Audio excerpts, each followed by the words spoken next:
नमस्कार दोस्तों, आज अपन बात कर रहे हैं अगस्त वाली जो करंट अफेयर की अपन जो सीरीज चला रहे हैं उसी के अंतर्गत आप लोगों की ये वीडियो है जो है।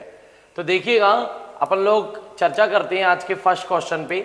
लिखा हुआ है कि अभी हाल ही में जो संयुक्त राष्ट्र विकास कार्यक्रम है यानी यूनाइटेड नेशन डेवलपमेंट प्रोग्राम, जो यूनाइटेड नेशन का एक ऑर्गेनाइजेशन है जिसका फॉर्मेशन 1972 में हुआ है, नैरोबी जिसका हेडक्वार्टर बना हुआ है।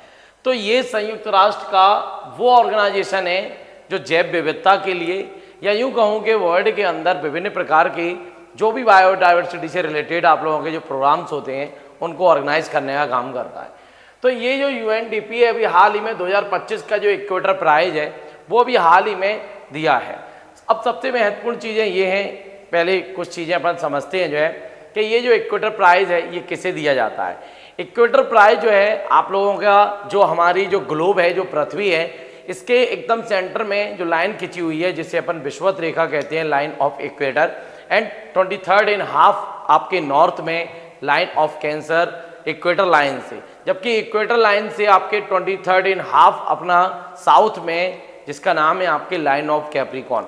जो कर्क रेखा और मकर रेखा के बीच वाला जो आपका एरिया है पूरा का पूरा जो है, इसे कहा जाता है आपके इक्वेटर जोन जो है।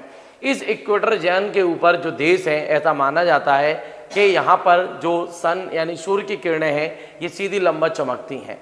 तो यहाँ पर जो बायोडाइवर्सिटी पाई जाती है या डाइवर्सिटी यहाँ पर जो पाई जाती है, जैव विविधता जो पाई जाती है, उसको जैव विविधता से रिलेटेड जो भी वर्क किए हैं विभिन्न प्रकार के ऑर्गेनाइजेशन ने, संस्थाओं ने कितना अच्छा काम किया है, उनके लिए ये पुरस्कार दिया जाता है। तो सीधा मतलब ये है कि कर्क रेखा और मकर रेखा के बीच में स्थित विभिन्न प्रकार के जो दुनिया के देश हैं, इनकी संस्थाओं को दिया जाने वाला अवार्ड है जिसका नाम है आपके इक्वेटर प्राइज जो है।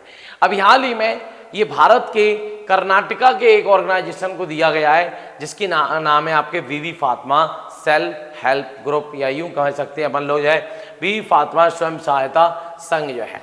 तो इसके बारे में आप लोग थोड़ा सा ध्यान रखना। यूनाइटेड नेशन ने 10 संस्थाओं को दिया है, इनमें एक भारत की संस्था है जो कि आप लोगों के कहाँ पे, आप यहाँ पे आपके कर्नाटका में है।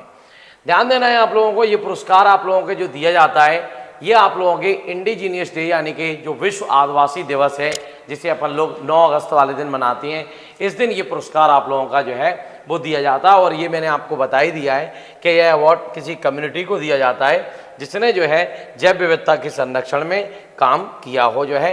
और ये इक्वेटोरियल बेल्ट के अंदर आने वाले देशों को दिया जाता है, यानी कर्क रेखा और मकर रेखा के बीच आने वाले देशों के विभिन्न प्रकार की संस्थाओं को दिया जाने वाला पुरस्कार है जो यूनाइटेड नेशन डेवलपमेंट प्रोग्राम द्वारा आपका दिया जाता है। आप लोग ध्यान रखना, संयुक्त राष्ट्र संघ की एक संस्था है जो जैव विविधता के लिए काम करती है। हाल ही में कुछ अंतर्राष्ट्रीय पुरस्कार आप लोगों के दिए हुए हैं विभिन्न प्रकार के, इनको भी आप लोग थोड़ा सा देख लेना। ये सिर्फ रिवीजन होता है, हर आपके क्वेश्चन के बाद में एक स्लाइड हम ऐसी लगा देते हैं जिसमें पिछले पढ़ाए हुए जो क्वेश्चंस हैं उनका आप लोगों का रिवीजन होता है। तो पहले क्वेश्चन के बाद ये स्लाइड आपके 8-10 क्वेश्चन ये दिए हुए हैं, इनको आप लोग थोड़ा देख लेना। जैसे अभी हाल ही में प्राइम मिनिस्टर नरेंद्र मोदी को किस देश का सर्वोच्च सम्मान मिला, grand cross of the order, ये आपका जो है किसके लिए मिला है, तो साइप्रस जो कंट्री है उसने दिया है। तो ऐसे ही आपके ये लिखे हुए हैं, इनको आप थोड़ा थोड़ा सा रीड कर लीजिएगा। चलिएगा सेकंड क्वेश्चन की ओर बढ़ते हैं। लिखा हुआ है पीएम ई ड्राइव योजना, अभी हाल ही में सरकार ने इसका कार्यकाल बढ़ा के 2 साल बढ़ा के कब तक का कर दिया है, मार्च 2028 तक का कर दिया है। अब सबसे महत्वपूर्ण चीज है ये क्या है, देखिए जो आपके पीएम ड्राइव योजना है, ई ड्राइव योजना है, इसको नरेंद्र मोदी जी ने जो है आपके 29 सितंबर 2024 में रिलीज की थी। ये योजना जो है इसका उद्देश्य था हमारे देश के जो इलेक्ट्रॉनिक्स आपके जो व्हीकल हैं या ई व्हीकल है हमारे देश के अंदर, 2 wheeler 3 wheeler 4 wheeler buses truck वगैरह जो है, इन सब पे सब्सिडी देना जो है, यानी लोग बाग इनके लिए ज़्यादा से ज़्यादा खरीदें जो है ना, तो इसके लिए सरकार क्या देती थी, सब्सिडी देती थी। तो ये योजना शुरू की थी सरकार ने आप लोगों के। अब इस योजना का उद्देश्य था कि हमें 31 मार्च 2026 तक जो है इस योजना को चलाना है। अब 31 मार्च 2026 तो आने वाला है अगले साल जो है, तो गवर्नमेंट ऑफ इंडिया ने क्या किया है कि 2 व्हीलर और 3 व्हीलर को इससे बाहर कर दिया है, यानी 2 व्हीलर और 3 व्हीलर के लिए ये योजना खत्म हो रही है, यानी 2 पहिया वाहन और 3 पहिया वाहन जो है ये मार्च 2026 के बाद में ये महंगे होना लग जाएंगे। लेकिन 4 व्हीलर, इसके अलावा जितने भी व्हीलर हो सकते हैं, जैसे एम्बुलेंस, जैसे ट्रक, बस वगैरह जो आती हैं आप लोगों के, इलेक्ट्रिक्स जो है, इन सब की जो सब्सिडी आप लोगों की अभी तक चली आ रही थी 2024 से, ये एज इट इज रहेगी। और ये कब तक रहेगी?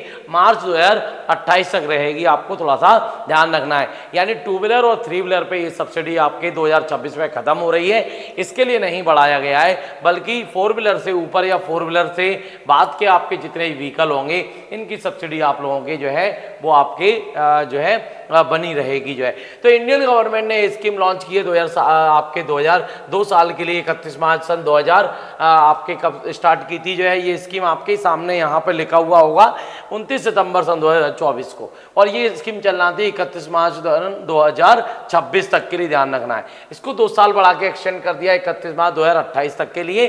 लेकिन 2 व्हीलर 3 व्हीलर के लिए सब्सिडी 31 मार्च 2026 में ही खत्म हो जाएगी। बस, ट्रक और एम्बुलेंस के लिए 31 मार्च 2028 में खत्म होगी। आई होप कि आपको ये सारी चीजें समझ में आ गई होंगी। पीएम ई ड्राइव स्कीम जो है अभी हाल ही में इसके कार्यकाल, इसके जो टाइमिंग है 2 साल जो है एक्सटेंड किया है हमारे देश की सरकार ने।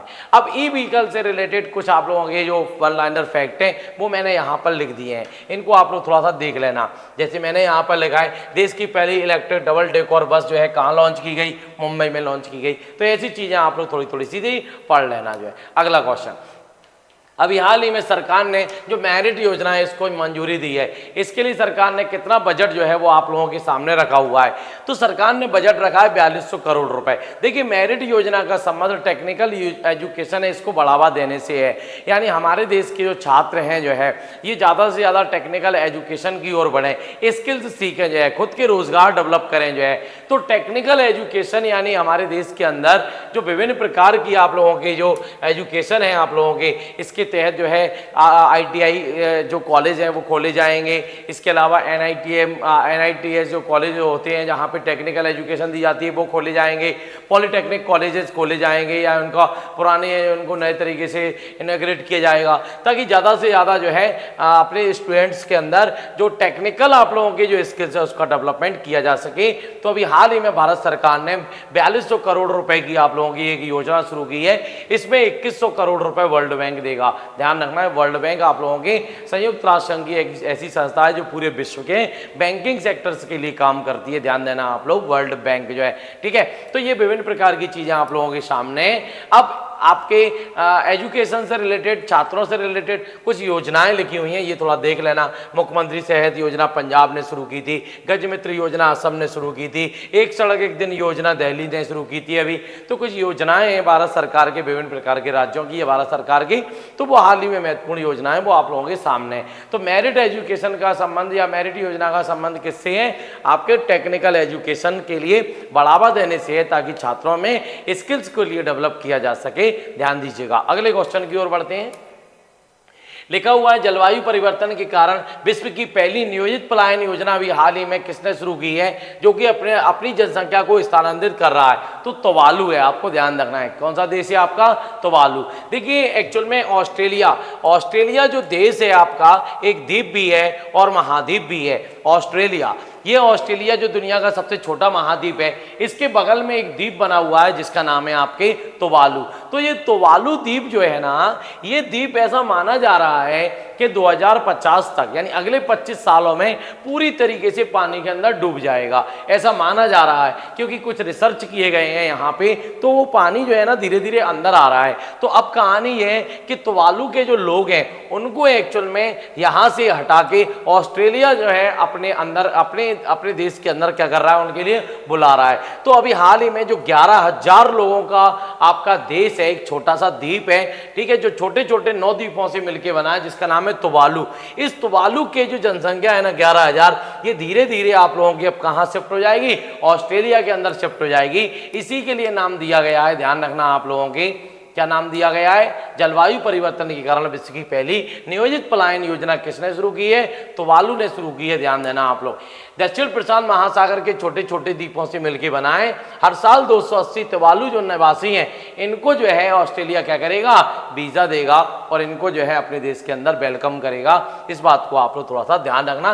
2050 तक ये देश जो है अधिकांश हिस्सा समुद्र के अंडर में चला जाएगा। 9 द्वीपों से मिलकर बना हुआ है जिसका नाम है आप लोगों के तुवालू। तो ये बातें थोड़ी सी आपको याद रखना है। ऑस्ट्रेलिया के अंदर इसकी पूरी जनसंख्या शिफ्ट होगी। हर साल 280 लोग आएंगे। ऐसे ऐसे करके एक समय के अंदर जो है पूरे तुवालू के लोगों को सबके लिए ऑस्ट्रेलिया जो है आप लोगों के शिफ्ट कर दिया जाएगा। ध्यान रखना। अगला क्वेश्चन, हाल ही में लोकसभा में पारित भारतीय बंदरगाह विधेयक 2025 जो है आप लोगों के आया है, इसने किस अधिनियम को रिप्लेस किया हुआ है? देखिए हमारे देश के अंदर 19 प्रकार के आप लोगों के बंदरगाह हैं जो बड़े बंदरगाह कहे जाते हैं। जैसे आप लोगों के कांडला बंदरगाह आपके गुजरात में बना हुआ है, ओडिशा में पारादीप बंदरगाह है, तूतीकोरिन आप लोगों के तमिलनाडु में बना हुआ है, कोचीन आपके केरला में बना हुआ है। ऐसे बहुत सारे बंदरगाह है भारत के अंदर। लेकिन इन बंदरगाह के लिए, इन पोर्ट के लिए ग्लोबल लेवल का बनाने के लिए, इंटरनेशनल जो बिजनेस है उसको और अच्छा बनाने के लिए, इनको और मॉडर्न बनाने के लिए जो है अभी हाल ही में भारत सरकार ने जो पुराना वाला एक्ट था अपने इंडियन पोर्ट एक्ट 1908 इसमें रिप्लेस किया हुआ है। कुछ अमेंडमेंट किए हुए हैं, संशोधन किए हैं और एक नया जो है बिल अभी हाल ही में लोकसभा में लाए हैं जिसका नाम है भारतीय बंदरगाह विधेयक 2025। अब ये बिल जो है राज्यसभा से ही पास होगा। राष्ट्रपति की स्वीकृति के बाद में ये क्या बन जाएगा, कानून बन जाएगा। और हमारे देश के अंदर जो इंडियन पोर्ट एक्ट जो है 1908 है उसके स्थान पर एक नया एक्ट आएगा जिसका नाम होगा भारतीय बंदरगाह कानून जो है 2025, ताकि बंदरगाहों को और अच्छा बनाया जा सके। तो इस बात को आप लोग थोड़ा सा ध्यान रखिएगा। ये वही सारी चीजें लिखी हुई हैं। 116 साल पुराना आपका कानून है उसको अब हटाया जा रहा है, नए कानून लेके आया जा रहा है। ठीक है। अगला क्वेश्चन, अभी हाल ही में 80,000 लोगों को बैठने की क्षमता वाला देश का दूसरा सबसे बड़ा क्रिकेट स्टेडियम कहां पे बनके तैयार हो रहा है? तो देखिए सबसे इंपॉर्टेंट चीज ये है, आप सभी लोग जानते हैं दुनिया का सबसे बड़ा क्रिकेट स्टेडियम है अहमदाबाद का नरेंद्र मोदी स्टेडियम। दुनिया का दूसरा सबसे बड़ा स्टेडियम है ऑस्ट्रेलिया के अंदर बना हुआ है मेलबर्न क्रिकेट ग्राउंड। दुनिया का तीसरा सबसे बड़ा स्टेडियम आपके इंडिया में है कलकत्ता में जिसका नाम है ईडन गार्डन। तो ये जो आप भारत के अगर मैं सबसे बड़े स्टेडियम की बात करूं तो ये तो है ही नरेंद्र मोदी क्रिकेट स्टेडियम जिसमें 1 लाख से ऊपर लोग बैठ सकते हैं, 30,000 लोग, 1,30,000 लोग। लेकिन सेकंड नंबर का सबसे बड़ा स्टेडियम जो है ना वो ईडन गार्डन है जिसमें 68,000 लोग बैठ सकते हैं। लेकिन अभी हाल ही में एक्चुअल में हमारे देश में की नई व्यवस्था की जा रही है बेंगलुरु के अंदर। ये आप लोगों के लगभग 80,000 लोग इसके अंतर्गत बैठ सकते हैं। एक नया स्टेडियम बनाया जा रहा है, वो कहाँ पे बनाया जाएगा? आप लोगों के बेंगलोर में बनाया जाएगा। तो अहमदाबाद के नरेंद्र मोदी क्रिकेट स्टेडियम के बाद में देश का दूसरा सबसे बड़ा क्रिकेट स्टेडियम कहाँ पे बनेगा? बेंगलुरु में बनेगा। देखिए मैं जानकारी के लिए आप लोगों की एक चीज बता दूं, सबको ये वाली बात की जानकारी होगी कि 2025 में इस साल जो है 18वां सीजन IPL का बेंगलुरु आपने जीता था पंजाब को हरा के। तो ये विराट कोहली की टीम है, इसकी एक्चुअल में जब जीता था तो विक्ट्री परेड हुई थी। तो जब ये चिन्ना स्वामी स्टेडियम में विक्ट्री परेड हुई थी तो वहां पर जो है बहुत सारा क्राउड जो है इनको देखने के लिए, विक्ट्री परेड को देखने के लिए उमड़ा था। और फाइनली क्या हुआ था, कुछ भगदड़ मची थी और लगभग 11 लोग जो है वो मारे गए थे जो है। तो ये प्रॉब्लम हुई थी वहां पे जो है। तो इस प्रॉब्लम को सॉर्ट आउट करने के लिए हमारा जो कर्नाटका राज्य है, इस कर्नाटका राज्य ने जस्टिस जॉन माइकल कुन्हा आयोग बनाया था, यानी कुन्हा आयोग की स्थापना की थी कि आखिरकार इस 32,000 लोगों के बैठने की व्यवस्था वाला जो ग्राउंड है इसमें आखिरकार ये कैसे हुआ कि 11 लोगों की जान गई जो है। इसी चीज की व्यवस्था देखने के लिए आयोग बनाता जो है और इसी आयोग ने एक रिपोर्ट दी है कि ये 32,000 लोगों की कैपेसिटी है बैठने की, इसको बढ़ाया जाए और इसको बढ़ा के जो है एक नई व्यवस्था की जाए जो है कि हमारा जो स्टेडियम है जो है, ठीक है, आपका जो स्टेडियम है चिन्ना स्वामी स्टेडियम, इसके 22 किलोमीटर दूर एक नया स्टेडियम बनाया जाएगा जो कहाँ पे बनेगा आपके, जिसका नाम होगा बोम्मा सांद्रा स्टेडियम। इसमें 80,000 लोगों की व्यवस्था होगी बैठने की। यानी ईडन गार्डन 68,000 है आप लोगों की और ये होगा 80,000, यानी भारत का ये दूसरा सबसे बड़ा स्टेडियम बनेगा। अब जो है अब ईडन गार्डन जो है तीसरे नंबर पे चला जाएगा। तो ये जो 11 लोग मारे गए थे उन्हीं चीज को ध्यान में रखते हुए पुनः आयोग की सिफारिशों के आधार पर इस स्टेडियम की आधारशिला वो आपके रख दी गई है। जल्दी ही ये स्टेडियम 80,000 लोगों के बैठने के साथ जो है देश का दूसरा सबसे बड़ा स्टेडियम बन जाएगा। ठीक है, तो इन सब बातों को आप लोगों के लिए थोड़ा ध्यान रखना है। यही सब चीजें आप लोगों के यहाँ पर लिखी हुई हैं जो मैंने अभी अभी बताई आप लोगों के लिए। ठीक है, अब आपके कुछ और विभिन्न प्रकार की चीजें हैं जो इस क्वेश्चन से संबंधित हो सकती हैं या पिछली करंट अफेयर से रिलेटेड हो सकती हैं, तो वो मैंने यहाँ पर लगा दी हैं। जैसे दुनिया का सबसे बड़ा stadium Narendra Modi cricket stadium जो कहाँ बना हुआ है, आपके गुजरात में बना हुआ है, अहमदाबाद में। ठीक है, तो कल अपन एक नई वीडियो के साथ में मिलेंगे, करंट अफेयर की अपन लोग और चर्चा करेंगे। ठीक है, ध्यान देना आप लोग इस चीज के लिए। चैनल पर नए हैं तो आप लोग चैनल को सब्सक्राइब कर लीजिए, लाइक करें वीडियो के लिए, शेयर भी करें। कल अपन एक नई वीडियो के साथ में मिलेंगे। Thank you so much.